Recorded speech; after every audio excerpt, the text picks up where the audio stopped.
Hi, I'm Dr. Artist. Welcome for your weekly adjustment. This week I'm focusing on meditation has been my practice this week.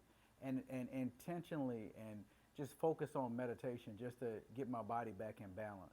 Recently I've been doing a lot of excess exercise as far as endurance exercise, cycling for long periods of time, 4 hours in heat, and it puts your body in a certain amount of stress. Now you might say, Doc, I don't cycle. What does this have to do with me? Stress doesn't always have to be from just cycling. It could be just from simple life.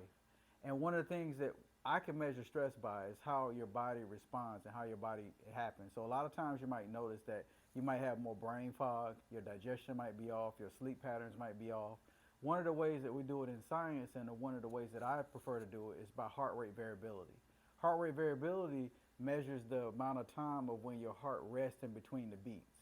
And what happens is it can actually give us a signal to actually tell us if our nervous system is stressed or not stressed. And sometimes it can be too high, which sometimes people go more towards what they call atrial fibrillation, or it can be too low, and that's just signs of just stress on the body from fatigue and just overexhaustion, where you just need to rest. And in our busy lives, we don't get that chance. Now, one of the things that I've been doing is intentionally sitting down and meditating for 15 minutes a day. And I can tell you, I see an improved difference in my sleep. I see an improved difference in my mood. I see an improved difference in my digestion. I also see my heart rate drop. My resting heart rate averages about 45 to 46 as an endurance athlete.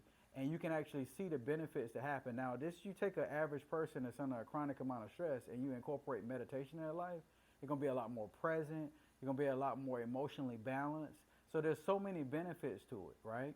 So one of the questions you might ask is, how do I meditate? Well, one of the easiest ways you could do is just click on YouTube and you can just say, type in guided meditation, and you can have somebody do a 10-minute guided meditation where they walk you through the process.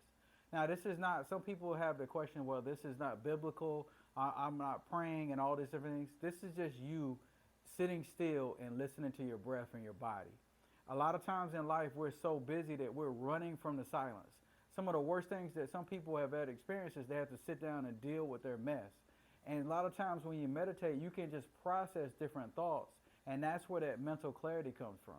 There's tons of research down there supporting it. I encourage you to just sit down and just breathe. If you don't have YouTube or you don't want to do that, just sit down and close your eyes and just breathe and just listen to your breath and count your breaths. You might do it to where you might inhale for 4 seconds and then you hold it for 4 seconds and you breathe out very slow for 4 seconds. Those are different techniques you can use. If you Google it, there are plenty of different ways, but one of the things I want to encourage you today is a weekly adjustment for the mind is to actually just simply put in the practice of meditating at least 15 minutes a day. I've talked to some people, they meditate 2 and 3 times a day and it's helped them. Some people, you might be questioning, why am I even doing this when I'm doing it? Just trust the process and meditate. Trust me, you'll thank me later.